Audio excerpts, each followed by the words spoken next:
Hello and welcome to a VO's Journey podcast. My name is Anthony Pica. This show is all about helping the new and upcoming voiceover artists grow their business and sidestep all the crazy things that I seem to always step on. We have an amazing episode, number 217. We are interviewing the CEO, Rolf Veldman of Voice123. I'm so excited to share this interview with you. It was fantastic. Rolf, such an interesting guy, amazing information about not just Voice123, not just about the massive AI report they just released, but about voiceover business in general and how we can succeed as voiceover actors and his thoughts about the industry and the future and how you can succeed on his platform. So I'm super excited. Let's get into this. I won't spend too much more time. And by the way, there'll be some links below that you can check out more information about Rolf and Voice123, as well as some reports that they've released on AI, etc. All right, let's do it. This is VO's Journey.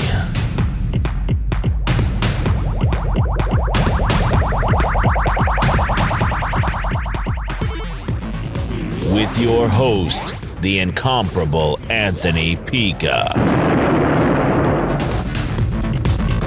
All right. Well, hello. It is an honor and excitement to be here with Rolf Veldman, the CEO of Voice123. First off, of course, I have to thank you so much. Thank you for coming to a VO's Journey podcast, my friend. Thank you. Oh, very happy to be here. Very nice to finally talk to you. It is. It's a blast. I'm super excited to talk to you about Voice123. We've got a bunch of wonderful questions, and so much is going on Voice123, especially with the new report that you guys just posted that you spent the last year and a half or 2 years or so working on about AI, and we're going to get into that.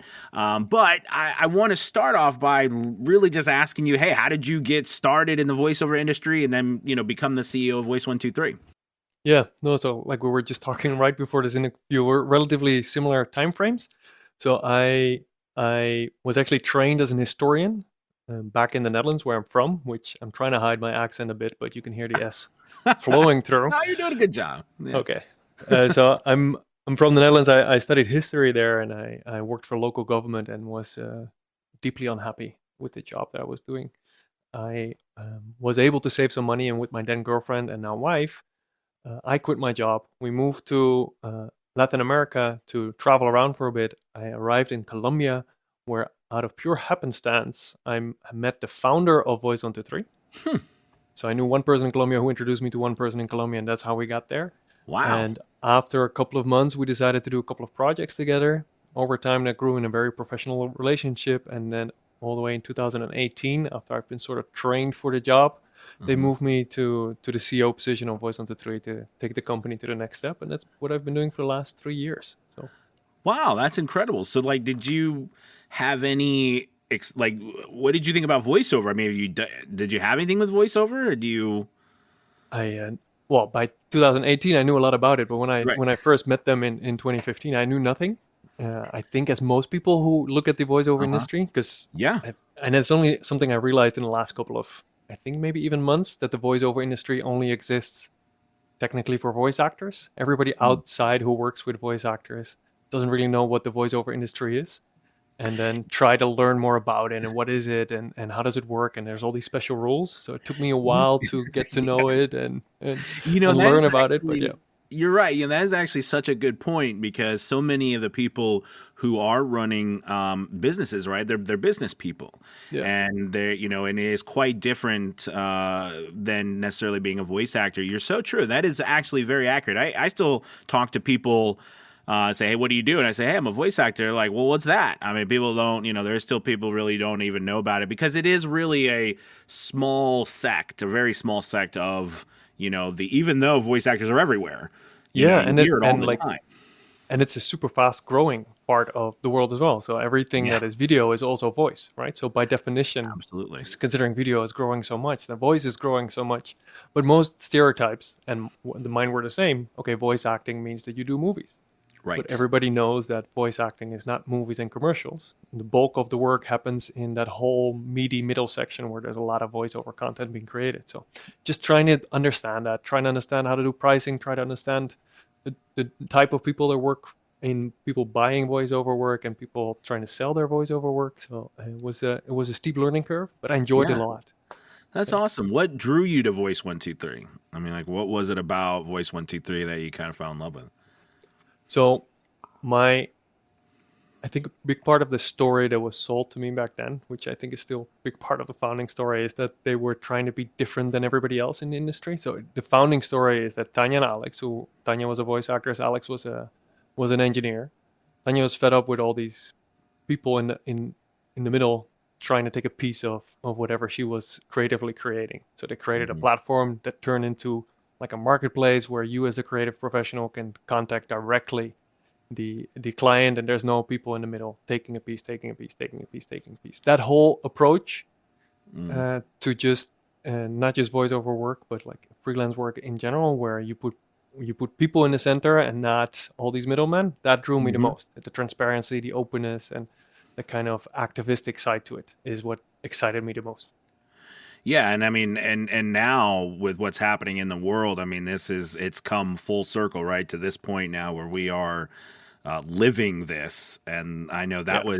they were back. What that started back in what 2003, 2000, 2004. yeah, 2002 they started for the first time. 2003 it really started to get Mm-hmm. traction. So they were the very first to go digital, and the first response was, of course, like, this is weird. Let's not do that. Let's keep everything the course. same. But it had some good effects. You could say some bad effects. There's always negative effects of things getting larger and things getting more global. But Yeah. overall, I think it's been a good change in the industry. And it's Yeah, been yeah. fun to be in a company that has shaped it, and now to Uh-huh. be in a position to maybe shape future trends as well. So, one of the most well, there's so many fascinating things I have about Voice123, but one of them I found is many years. Well, it was about 2 years ago or so. I wrote about a year and a half ago. I did a article about really diving into Voice123, learning all I could about the company, and just interested about it to give my readers and stuff more input or more information. And one of the fascinating things I saw was which doesn't happen with a lot of the other companies, and I know this because I've spoken with a lot of them. But like, you're in the Netherlands, I know there's a lot of people in Voice123 that are all over the place, right? Yeah. I mean, all over the world. I find that actually very fascinating because that's not necessarily normal with a lot of the companies, a lot of the voice acting websites either. No, so it sort of happened organically. So again, coming back to Alexander and Tanya, who founded it, they were living in the States. They were trying to hire their first staff members, and most of their network was in Latin America. They Right. tried to hire there, but because of visa issues, let's start long distance. And over time, that grew in like a culture. Like, there's so many opportunities for people if they don't have to move to a location, but Right. they can just work from the area that they're in. They can stay closer to the families. That they adopted this whole model of remote work in Voice123 as a general. So when the pandemic hit in 2020 and everybody had to go do the video call and this kind of interaction, we've been doing that for years already. And as a consequence of it, Wow. like, I'm from the Netherlands, but I just came out of a meeting with a person from Ireland, from Colombia, from Italy. And then in the next call, I'm talking to a person from Indonesia. So all my team members are from different countries, and it makes for a very vibrant, interesting, fun culture. Absolutely. I mean, like I said, I think I'm not saying other companies aren't doing that, but I find that really fascinating and in the way of the future. I mean, I know I work with people all over the world, and it's quite incredible. And it gives you, I think, an insight too about what's happening in so many different places. All right. So we can't have this interview without asking, all right, we all want voice actors' main job is to get work. So before we dive into some of these other amazing things that you guys are putting out, I wanted to ask, what are your thoughts about someone's new or someone who's been in voiceover for a while and they're like, they're trying to figure out, hey, where should I join? I like Voice123, looks pretty great. I want to try it out. What are some tips? What are some things that you've seen, data maybe you have, of people able to get work on your platform? All right. broad question. I think Yes, that it's a big question. So, I mean, I think like I know like there's the tiers that you have. You know, there's auditioning. You know, like maybe what your thoughts about how many auditions people should be trying to do. Maybe if there's tips about break it down whatever way you think are the most important things. I think we have to start sort of like conceptually almost how Voice123 works compared to other places. So, like I mentioned, we were kind of activistic from the get-go that we don't want to be involved. Right. The whole part was let's build technology for people to connect, and then that connection happens. We don't know what happens next, but we assume that voice actors work with their clients in studios and create content. Yeah. I think you should still approach Voice123 like that. So you shouldn't go on Voice123 if you're expecting Voice123 to give you then work and help you with the deliverable, help you with the recording. Like you manage the relationship. I would actually recommend going to other platforms if you're looking for that kind of exposure. So you need to be ready to be like a small entrepreneur when you're on Voice123, because and that's what clients like about Voice123 and what they like with the type of voice actors that they work on Voice123 is voice actors who are very responsive, who are able to be helpful in the studio. So, like we talked before, the VO industry exists mostly from the voice actor side. So, I think if you're joining Voice123, you need to realize that you're always the expert in the room, because we try to position Voice123 as sort of like the Google of voiceover. Meaning that if you're a client and you're trying to get introduced to voiceover, you're going to Voice123. But also, if you're looking for very premium talent, you're going to Voice123. Or like there's a whole range. Yeah, it means that you often get to work with people who have no idea what they're doing. So you have an educational position, but you're managing that relationship. I might be going too deep straight away, but what I'm trying to get at is really good point, because not all platforms are like that, and I like that you brought that up, because that's appealing, especially for and I go on a limb for a lot of my audience, because our goal is to build our businesses, right, and we're trying to build them as entrepreneurs, as business people as well. So that type of idea is very appealing, right? Because plus it's how the voiceover industry works from a voice act perspective. So some people they think I can do this as a voice actor. I'm gonna join a couple of platforms. I'm gonna audition, and in some cases people get booked straight away, and they think, okay, this is easy. I can make money at home with a mic. Well, getting the occasional job is hard enough. For some, it might be easy. The difficult part is not getting started in the voiceover industry. It's staying there, and I believe the only way to stay there, and that's how all businesses operate. Whenever I go to an investor. None of the investors are going to ask, like, how many new people have you signed up? They're all going to ask, how many of the people that you signed up are still with you? Right? And that's how you should approach as a voice actor as well. Like, how can I make sure that the person that I work with today, or I have a chance to work with today, I get to work with again in the next couple of years? Or how can I make sure that they recommend me to others? And I think that's the concept of Voice123. That's why the whole idea of the platform is you build your portfolio on Voice123 with a free profile. Now, the fact that companies like Voice123 exist is just, like you said, you need to get work as a voice actor. So our job is to make sure clients come. And again, we position as sort of like Google, where your membership, you can almost treat it like a marketing budget to generate leads. Right? So I want to receive plenty of invitations so I can talk to clients, I can audition to clients, and out of that, create long-term clients. And that's how the memberships work. You basically pay any of the tiers, depending where you're in, to generate more and more invitations, or to get more and more visibility on our Google search, so that more clients can find you and you can build your portfolio. So that's basically the conceptual approach to how Voice123 is built, and I think how it's slightly different. We're not trying to be in the middle. We're just trying to connect. You take it from there. I like that. That's actually really, and now, no offense to the website, but that is a great explanation. I don't think, honestly, like on the website, to me, it doesn't say that. No. Well, not like that. I mean, clearly, because we're talking to you, right? I mean, but I think the way you said it there, that makes a whole lot of sense. I mean, Mm-hmm. from the standpoint of looking at it as like, you're paying, as the tiers go up, you're paying for more marketing opportunities, which makes sense, right? I mean, it makes complete sense that way. And it does kind of say that when you read the marketing tiers, what they offer, but not in that way. So I'm glad that you put it that way, because that makes a lot of sense. Yeah, and I think in general, we as a company, because I keep coming back to that, because we never wanted to be in the way.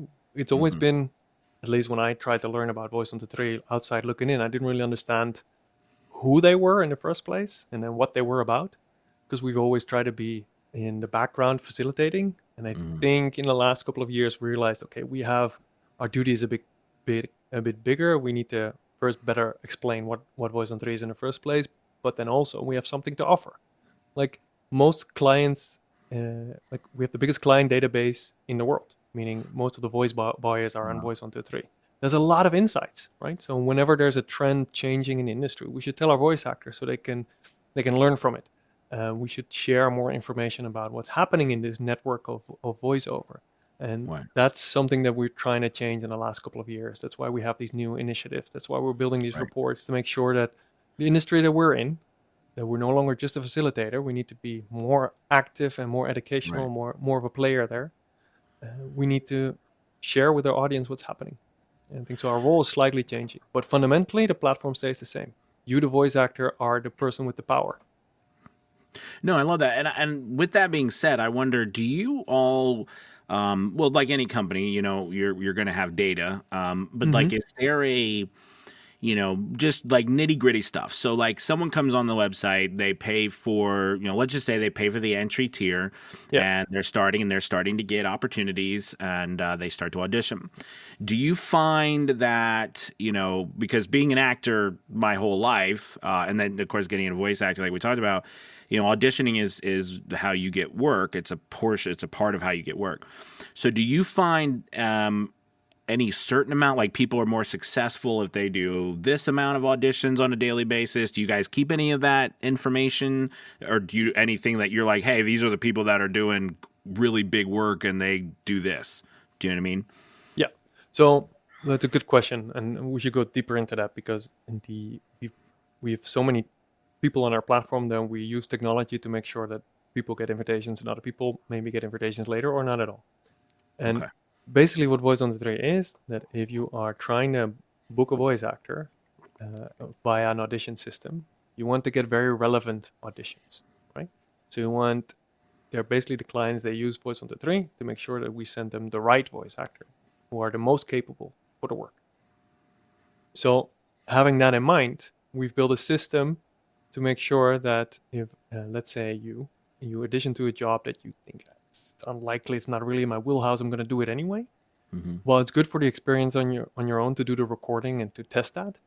Like if you do that in all of your auditions, so if you basically play a volume game, then you're going to see fewer invitations coming, because what our system is telling us through the reviews of our clients, this was not very relevant, this was not very relevant, this was not very relevant.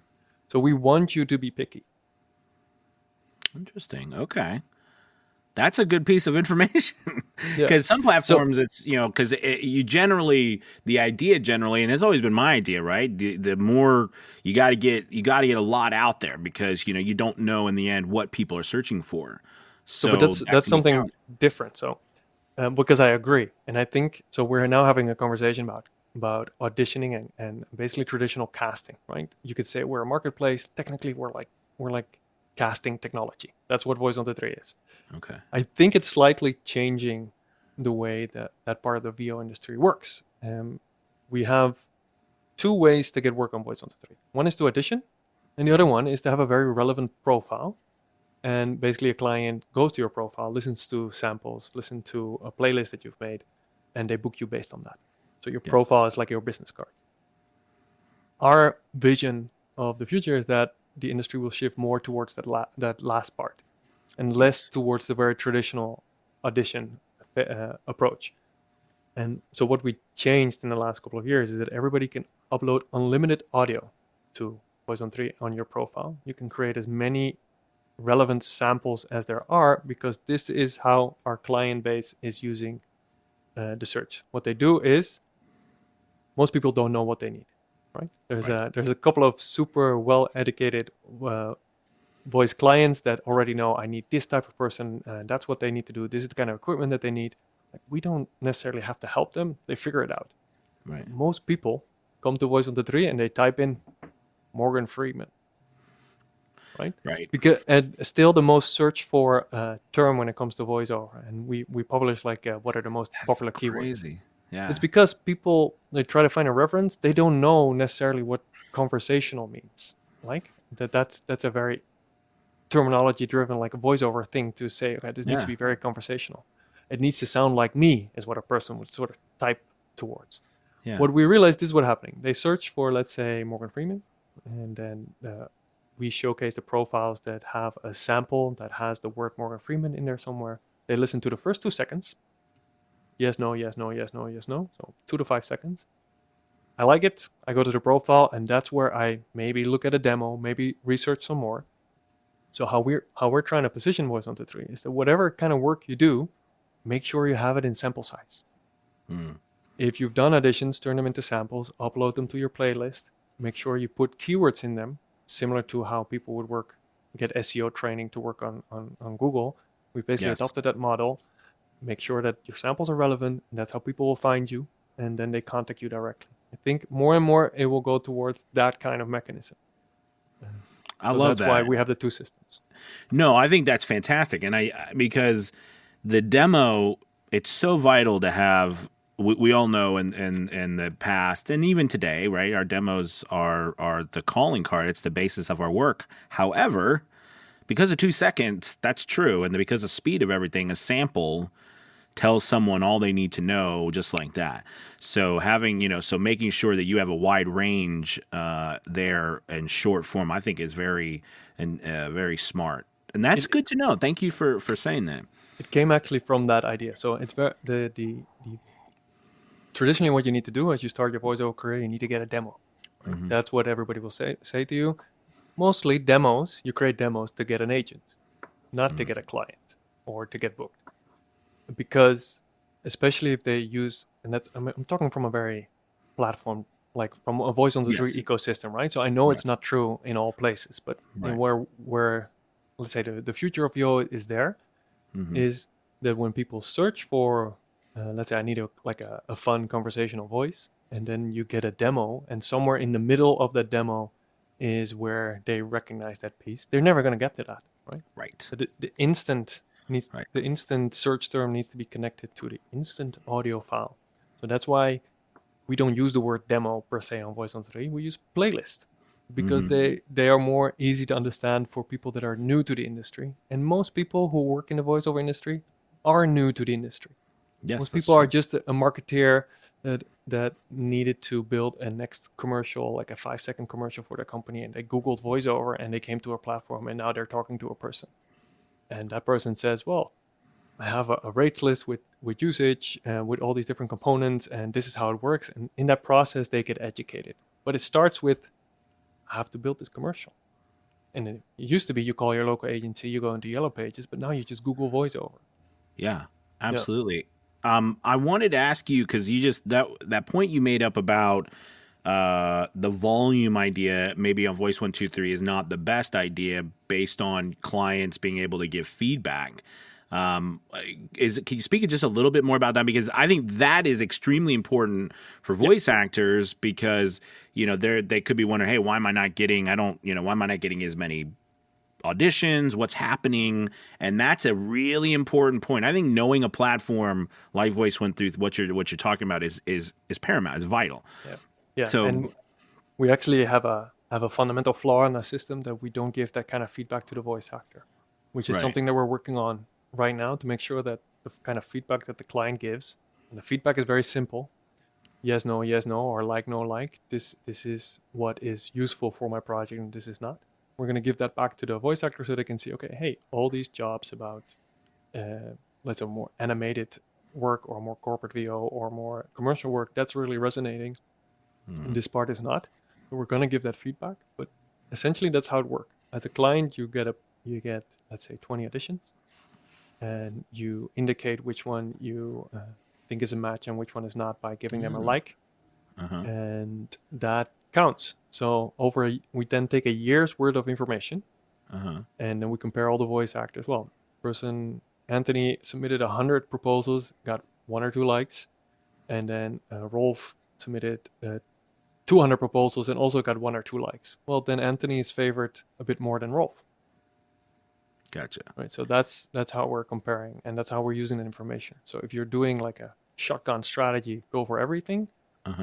It's inherent in our platform that we're going to try to prevent that from happening, because it makes the people that we're trying to provide work for the voice actors less happy, and less happy clients means less happy voice actors, and the cycle continues.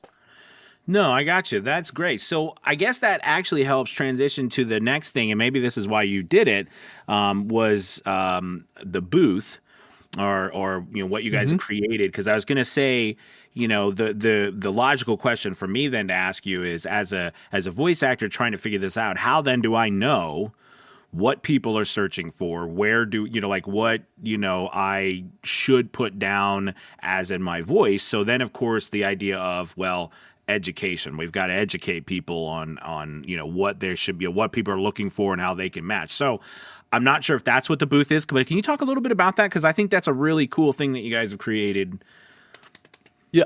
So it came from a similar activistic point of view as how we started, because there's a small fact about VO industry.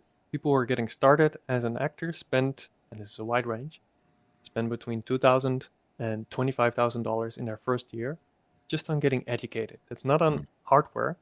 It's about doing demos. That's about doing courses, doing classes. And I'm not saying that's not important.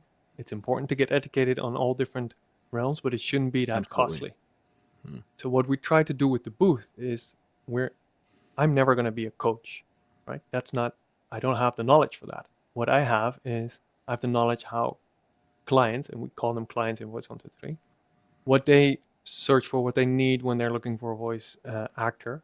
And that's where the booth is for, to share more and more of those kind of information about the industry, tools to get started on companies like Voice123, not just Voice123, because I know that if you're starting as a VA, you're not just going to Voice123. Most people either have a client, they have an agent, they might be on multiple platforms. Right. I would also never start Voice123 as a paying member if I was you. I was always started for free, because then you already get some access about some auditions. Because again, there's certain platforms where there's different type of work, like compared to Voice123, and maybe the type of work that's on Voice123, which is more commercial and more VO, more corporate VO. Animation is also growing in gaming. They might not be as relevant for you, so I would try it out and then commit to a paying plan, because you only have a limited budget, and there's so many things to choose from right now that it's getting harder and harder. So the whole booth concept became, okay, this is trying to solve the questions that basically you and I maybe had 3 years ago. What is this thing, the VO industry? How does it work? And what is important to do for the next decade, and not just this is how it worked in the last 20 years, but this is how we see it changing for the future, and that's what the booth is about. No, I think that's great, and I think and for the people who are listening, if they don't know, I mean, the booth is just like what you said. I mean, you guys created it's on Voice123, right? It's a platform where you guys are writing articles, tutorials, educational material to help voice actors learn the industry, and also their business. I think that's great. And you said something. You said something about the core. Is there a specific thing you said? Corporate Voice123 has a lot of corporate narration. Is that something that does a lot on Voice123? Yeah, okay. Because I mean, there's like we were talking, there's so much, and people, just like whatever platform you're on, oftentimes those platforms do end up inherently having a different audience or different clientele, right? That want different things. So it's nice to know, like what's over here, so that you can focus on that more. Because that's what you're talking about, right? Is focus. Yeah, so I would go, if you were interested in learning more about corporate VO, is what we call it, or about, we call it mid and small section commercial, right? So it's more local and regional kind of commercial work.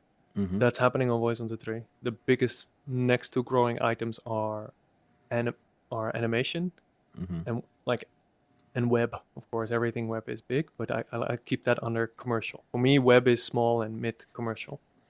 And those are the four big pillars of Voice123. Now, you can basically get work for everything. I think we're in every single country but North Korea.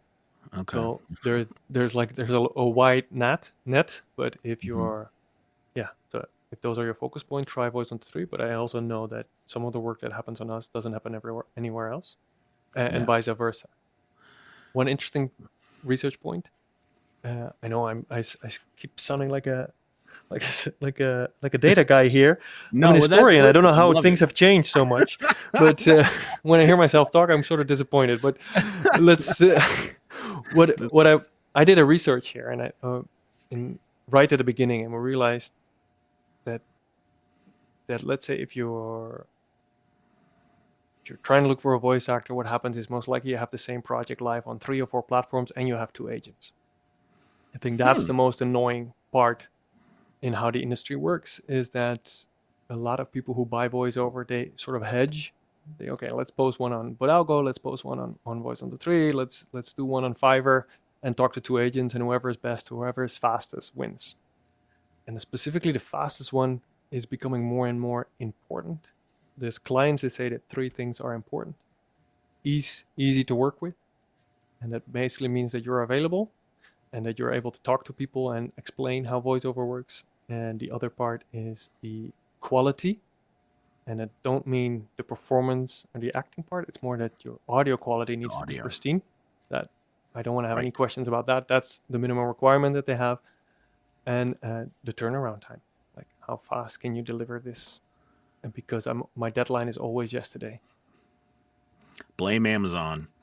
Yeah. I mean, as a consumer, I'm okay. But yeah, as the CEO of Voice123, I'm sort of upset with it. Yeah.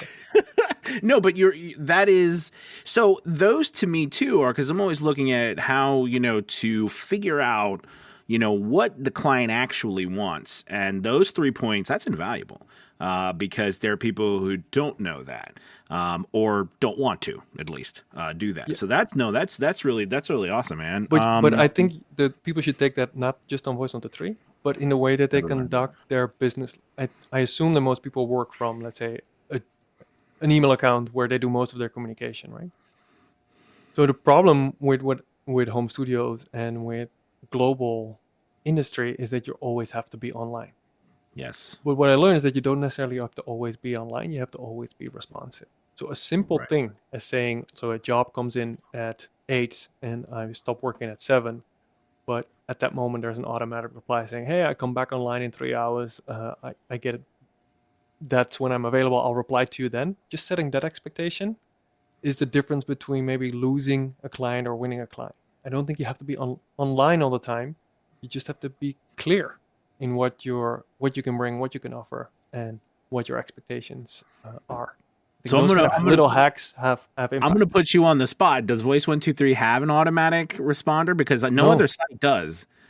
No other site does. That would be a really cool feature for you guys to have, because Fiverr, Voices, I don't think any of them, no one has that. No. I mean, you have Lightning, like you have responses that you can set up, but you still have to physically do it no matter what.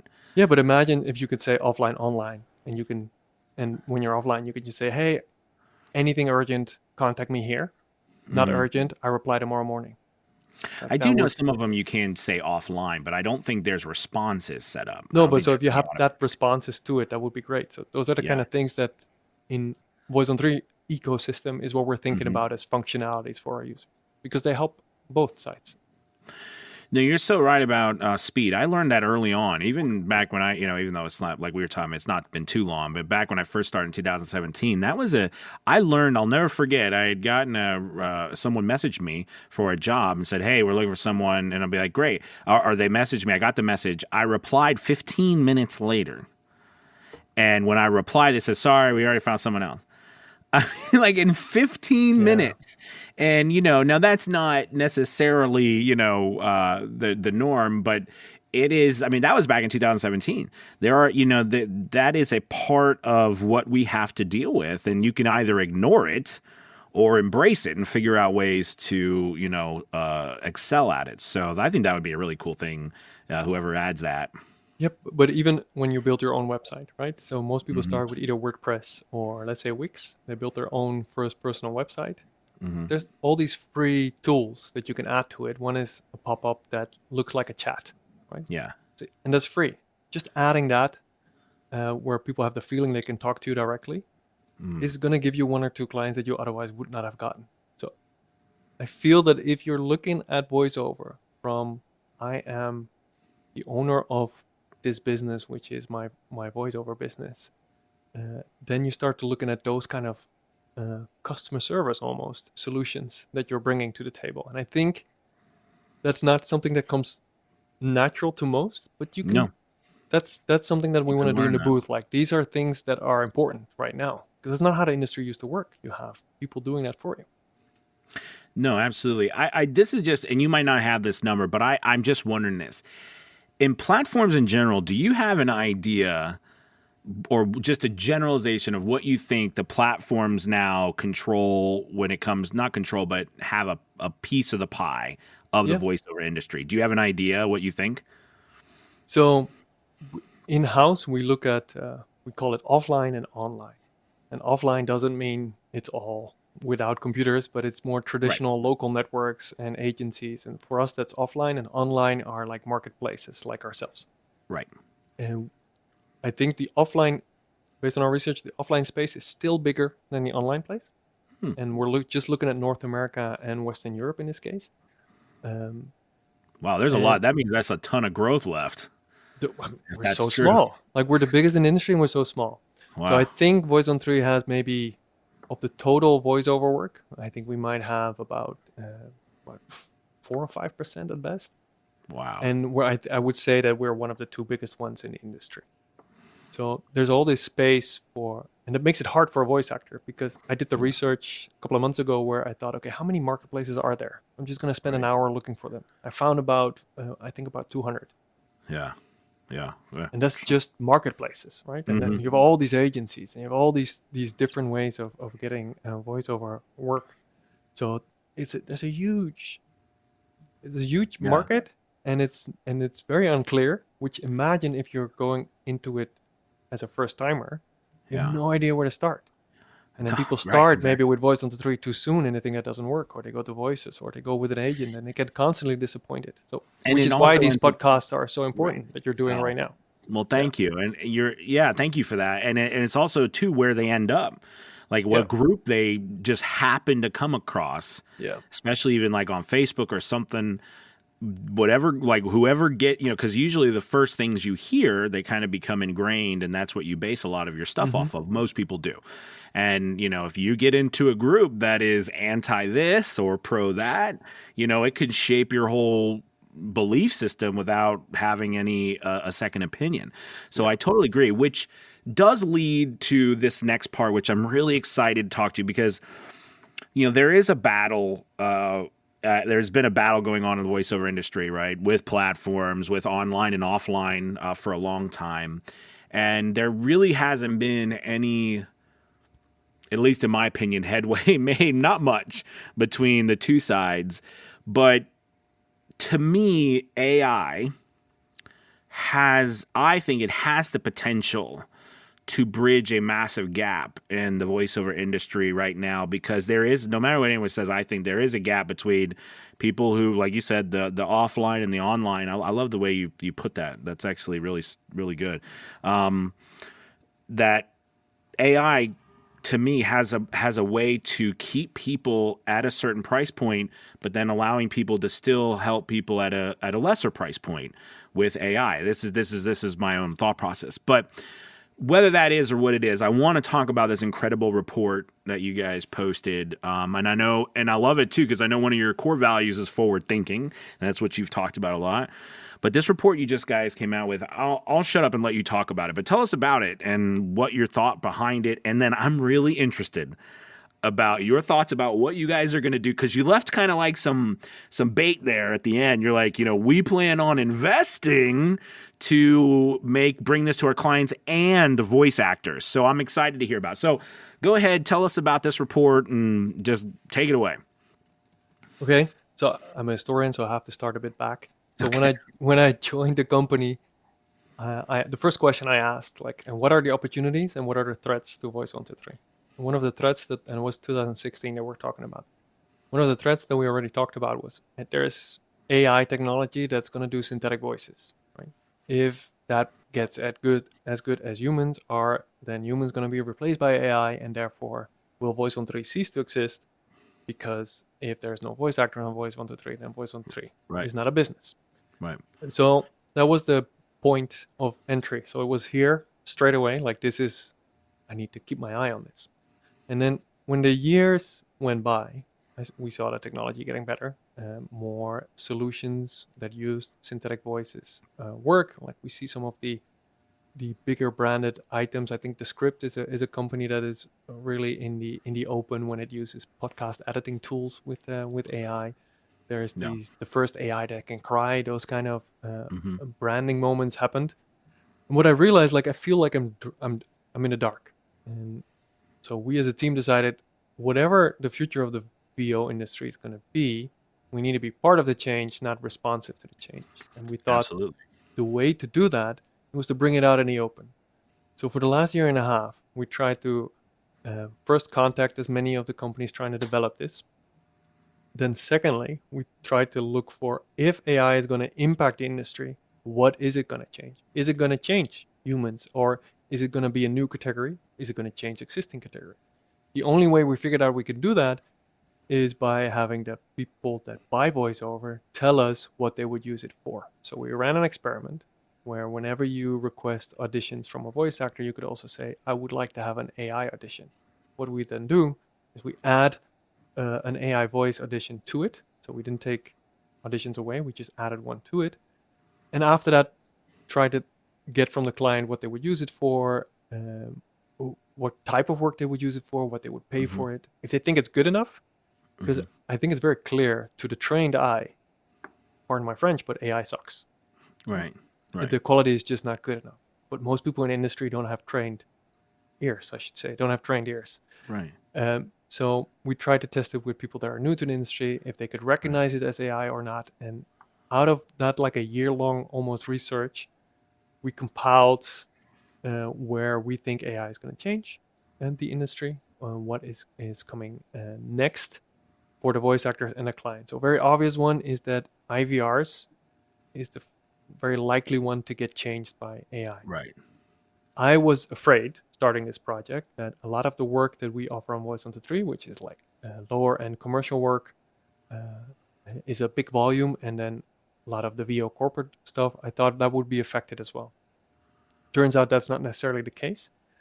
The part that is that clients do want to use AI for is maybe as placeholders, or for gaming, and for hybrid forms of VO. And what I mean by hybrid forms is, I need an audiobook done, or I need an e-learning course done tomorrow. It's 7 courses. It's about 20 hours of finished material. I need 2 or 3 sections to be really good. The other parts don't need to be great, but I need to get the content across to my team. For those kind of interstitial VO work is where I think AI is going to create a whole new category to deal with. The main problem that voice clients have is that I need voiceover work now. Goes back to what you're saying. Yeah. Right. So, and that's how I see it becoming an impact on marketplace like ourselves. So if we're the Google of voiceover, then we also want to make sure that voice actors like yourself. So let's say we have Anthony, and you have an AI version of Anthony. Might even be a teaser, like a marketing trick that you use. Look, type in some text and here Anthony, the AI version of Anthony. I like Anthony. Right. I'm going to book Anthony.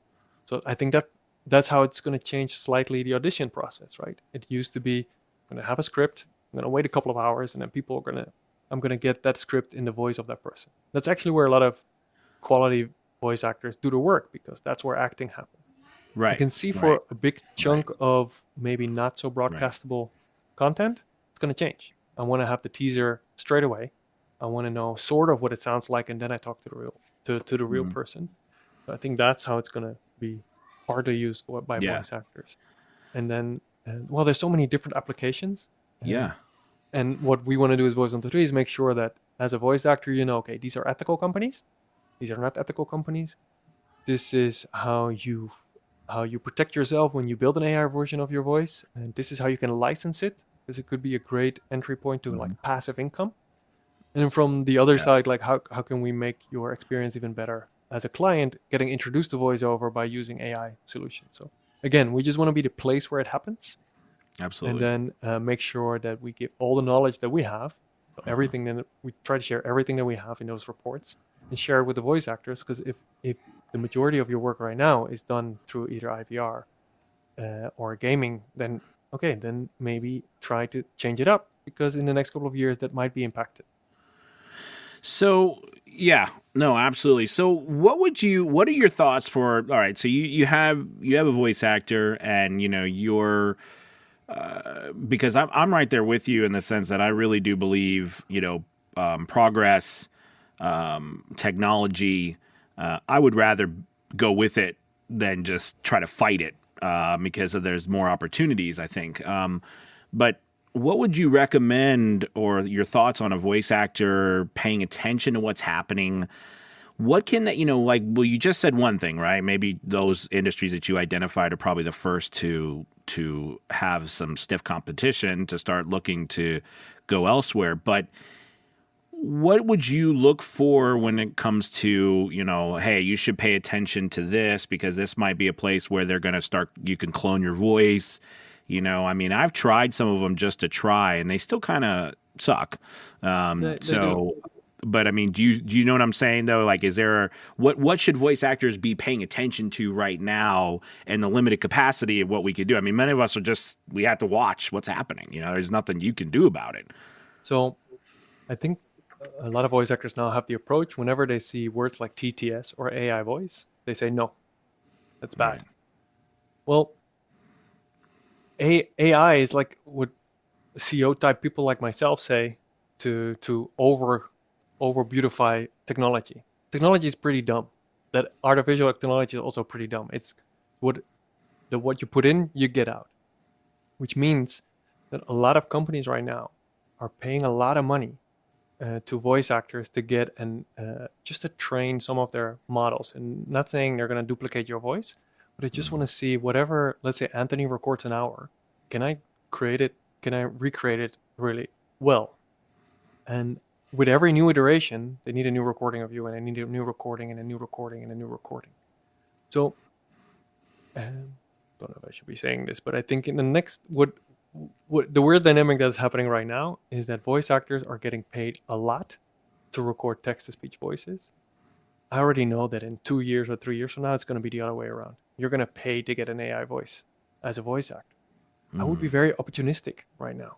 Make sure that you have a contract saying whatever I'm going to record for you now can only be used for this. Get paid in that process and be part of the change. Already have an AI voice where you get paid to have your own AI voice, instead of in maybe 3 years from now where there's going to be companies that are going to charge you a couple of $1,000s, a couple of $100s to have an AI version of your voice. Right now, the world is upside down when it comes to AI. Oh, that's interesting. So you're, and I haven't even considered that, you know what I mean? But that makes a lot of sense, because just like anything else, the people who control that, it's going to be whatever they decide to do with it. And then you'll have to go to them, right? Because if that technology is not something that, well, let me ask you, oh, go ahead. Sorry. So one thing is that in the report it says $0 to $1 is what people will pay for it, right? But that is because the AI is not good. And it's the same in voiceover right now. You have people that pay thousands and thousands of dollars for voiceover projects with people, and people that pay $5 to $10 for voiceover work. That's because the quality is significantly different. It's going to be exactly the same with AI. If you're able to record a really good AI version of yourself with the acting and capabilities that you have right now, meaning you can close to duplicate what you can do, you can charge really high fees for that. And companies are willing to pay for it. AI is basically a copy-paste version. It's never going to be smarter. It's just going to mirror how the industry is working right now. And how the industry is working right now is that 10% make a lot of money because they're really good, and they focus on the craft, and they make sure that the quality of audio is always good. And there's people that are just trying it out and maybe are not so good, and they get lower paid or work. AI is going to be exactly the same. So if you have that in mind, then that's a business opportunity as a voice actor. If I'm able to record a very good AI version of myself, I'm ahead of the curve. That's really cool. I mean, I do think that there is going to be a majority, especially newer people coming in, right? Who just, it is what it is. I mean, they're not going to get those contracts. No. They're not going to get, and the people who are saying no, it's because people are trying to scalp voices off of for cheap, as opposed to allowing you to do that. But what you're saying makes a lot of sense if you can make that happen. And I hope that one day it does give that opportunity for us to be able to do that, which is why I think branding is so important, right? And making your voice, doing things like, what I try to do is just get myself out there so that it becomes a unique thing. So. Because again, like, imagine, so when I listen to you speak and when I listen to your demos, I'm jealous, right? I don't have that voice. Most people who are looking for voiceover work, they compare it. They mostly get to the scenario where, well, we tried it with one person in the office and it sounded horrible. I recorded it myself. It sounded horrible. They're easily impressed. Right? Gotcha. Right. So most people, that's why there's work in all different kinds of levels of quality. Over time, people get better taste in who to work with, but that comes back to the branding part. Most people are wowed by the experience of working with a professional like yourself because you're a professional, because you know about voice acting, because you have knowledge about studios, about audio, about how to record a voiceover. You can help in the direction of the spot. Right. And I think if you make your brand more of that, so you're not selling your voiceover, you're selling the experience of getting a voiceover, then you're miles ahead of the rest. I'm 150% in agreement with you on that. I think that's so important. Most of us do not do that because we're so focused on, this style, this tone, this way, and as opposed to, most people are trying to, like you said, I learned that when I first started in audiobooks, doing audiobooks, because most of the clientele I was having was coming in and they had no idea just how the process worked. They didn't understand, hey, how do I get my book published on Amazon, or how do I do this stuff? So I ended up, the majority of work I did was creating step processes so people understood what to do. I even created a thing where I would go and be able to put their stuff on for them because they didn't, you know what I mean? And it was almost like the voiceover part was there, but that was just only part of what they needed. So you're absolutely right. Yeah. And I don't think a lot of voiceovers or a lot of websites. So that actually brings me with AI talk, but with with Voice123, when it comes to a voice actor's website, like this is something I know we talked about just a little bit, but that kind of focus on it. Do you think with the platforms like yourself, honestly, where is a voice actor's website fall into all of this? Do you know what I mean? Like, how does that pan out? I think it's a great question. I'm always asking myself that with my website, because the competition is you and the competition is Fiverr. And these company, you guys are big competition. So, And I don't think it's a secret, but our goal is that over time, you don't need a website, but you have a Voice123 profile, right? That's the goal of most of these companies. So yeah, the competition is hard, especially because we have, that's how Google works. We have thousands of profiles. So they think, okay, any profile that Voice123 showcases must be relevant. So it's hard to compete unless a person looks for Anthony specifically and knows what they're looking for. They're going to find you. And therefore, it's good to have your own website because it's your business card still. But it's mostly for people that already know that they're trying to find you. In my opinion, when you're spending a lot of money trying to SEO optimize your website, it's not necessarily the smartest way to spend your money because like Fiverr is $1 billion company, right? It's going to be hard to compete with them. And Voice123 has like, we have 500,000 voice actors in our database. That's a lot of profiles to compete with. Wow. So I would say that your personal website is the about page. The about me page is the most important part of that. Because by the time I get to your website, I already most likely know you, got referred to you, so I have a basic understanding of who you are. I'm already basically interested in working with you. I just want to know a bit more about the person. How does this process with this person work? What are they charging me? And if you have that kind of information, if you treat your homepage like that, like a person already knows me, and my website is all about, hey, this is your experience, this is the experience that you're going to get with me, this is my turnaround time, these are my expectations. And you don't necessarily have to sell so much your demos and your samples, etc. Because most people that land on your personal website are already there. Having said that, yes, my strategy over time is that ideally you don't need a website, you go to Voice123, but we're miles away from that. So for now, I would still invest in it, but slightly different conceptually. That's a really good. Thank you. So listen, man, this has been absolutely incredible. You've given so much information. Yeah. No, you've been great. You blow. I mean, this is really amazing. Is there anything? So I usually ask this. I actually ask this of all the people I interview. So I'm going to ask you the same thing. And I'm interested because you'll have a unique perspective, I think.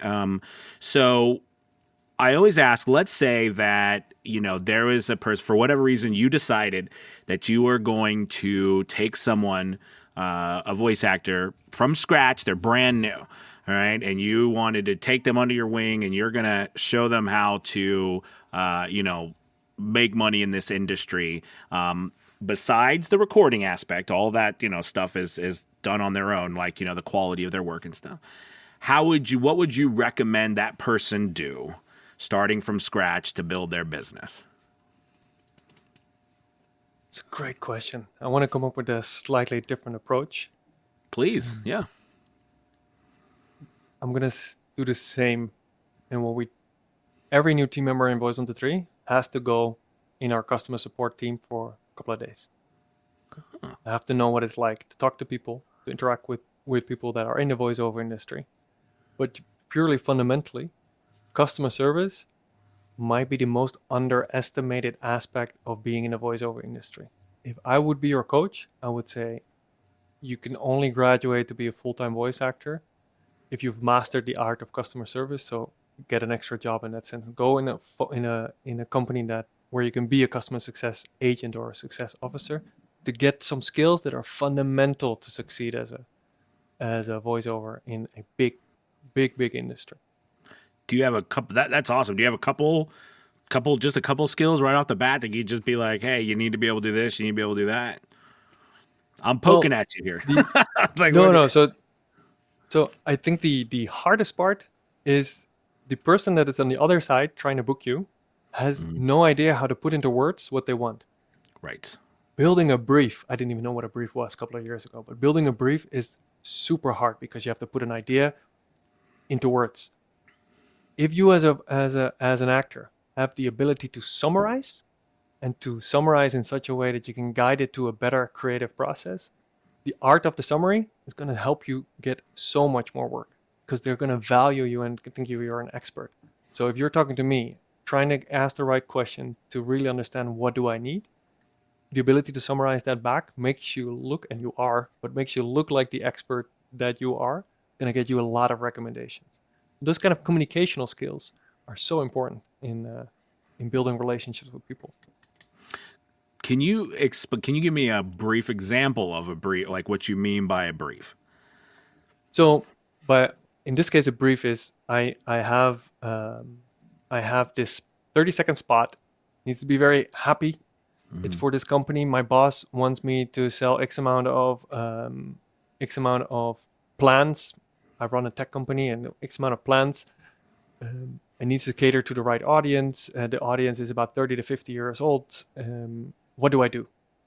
Then you as a voice actor, and this is my script, what do I do? Then you as a voice actor need to come back to, okay, what you basically want them to do is they want to buy your product and your company. What is the most important value that your company has, or what is the most important branding component of your company? Well, they say, well, we're trying to be approachable. Okay, then that's what you should need to put in your brief, and that's how we should build the voiceover. Let me do you a take, and then you do a take, give that back.